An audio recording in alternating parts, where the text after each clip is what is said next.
how's it going, all of my kings and queens of the nighttime world? It is the legend, the icon, professional wrestling champion, Rusty Hardwood, yet again, coming at you with another episode of Hard Times with Hardwood. You might notice that I'm trying to do a little sultry, sexy voice. I'm trying to come at you with my announcer, my radio personality voice, and that's because I have incredible news to share with you, brothers. It's been a long time coming, but Debbie has acquiesced and allowed me back into the home. I am once again hanging out in my palatial estate that all of my flatback bunks have paid for, and it feels good. But, you know, of course, there's got to be caveats. There's going to be provisions put forth, and one of them is that she just doesn't want me to be so fucking loud. And that's fair. I'll give her that much. You know, I'm not gonna fuss because let's just be honest. It's wintertime. It's getting cold outside, and it's very difficult to produce a podcast, especially one of such incredible quality, in the front seat of a Nissan. Very, very difficult. Let's stop fucking around. Let's get right down to it. It is still in my heart and soul Royal Rumble season, so I will share with you another tasty little morsel, a delectable tale of the time that Rusty Hardwood was in the Royal Rumble. Well, kind of technically. 1997, but I really, really have no idea because that was a decade that just completely has passed me by. You know, every time I go back to try to recall something from then, anytime I try to make those synapses in my brain work to conjure up a memory of that particular decade, the 90s I'm speaking of, it just fails. Just doesn't work. Doesn't happen. And you know, that's my cross to bear. That's what happens when you ride until the wheels fall off. Luckily, I can afford new wheels. But anyway, I want to say it was 90. Let's just say it was 97. The 1997 Royal Rumble. I have no fucking idea who was in it. I have no fucking idea who won it. If I had to guess, Stone Cold Steve Austin. But did you know? Did you have any idea that Rusty Hardwood was originally scheduled to be in that match and quite possibly win that match?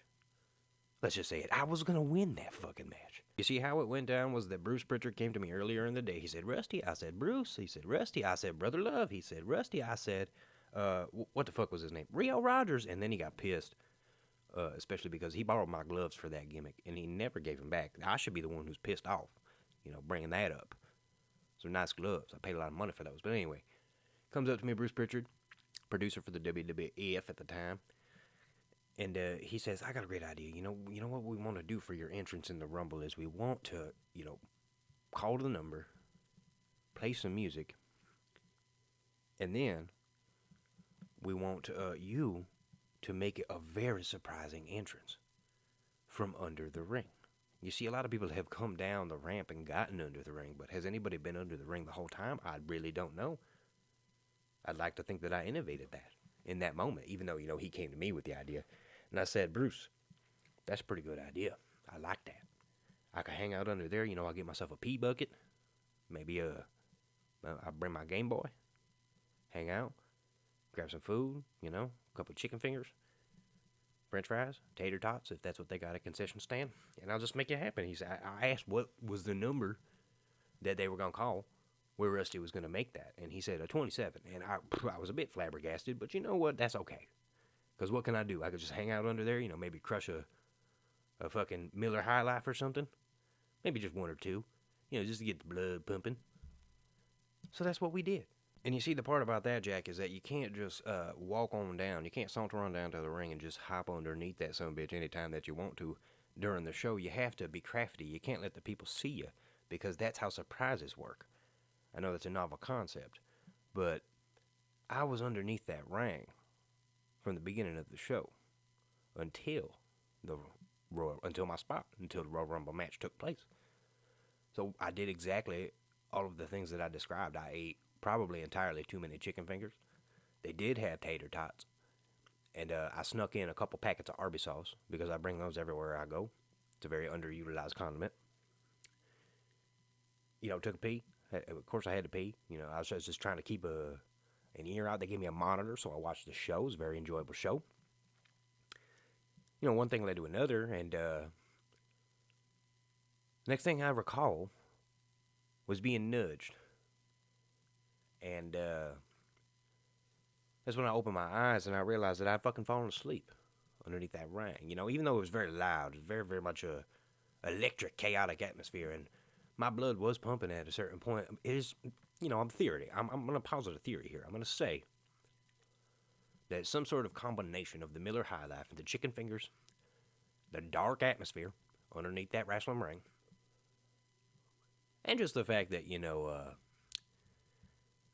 I was fucking tired, brothers. I could be completely honest with you. Being a professional wrestler, especially one the caliber of Rusty Hardwood, it is not an easy thing to travel to and fro all of these places and be 100% of the time.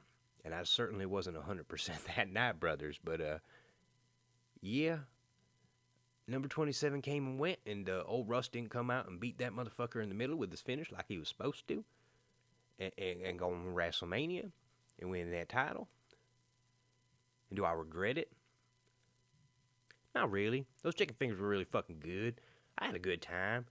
It was very comfortable. I had fashioned all sorts of bedding, all sorts of comfortable amenities underneath that ring with all of the different pads and things that you have underneath a professional wrestling ring. It's quite a world under there, brothers. I gotta tell you, of course you see all the plunder, you see all of the weapons and the bullshit that everybody pulls out, but you don't see all the cool stuff that's underneath there, because there's a lot of cool stuff underneath there.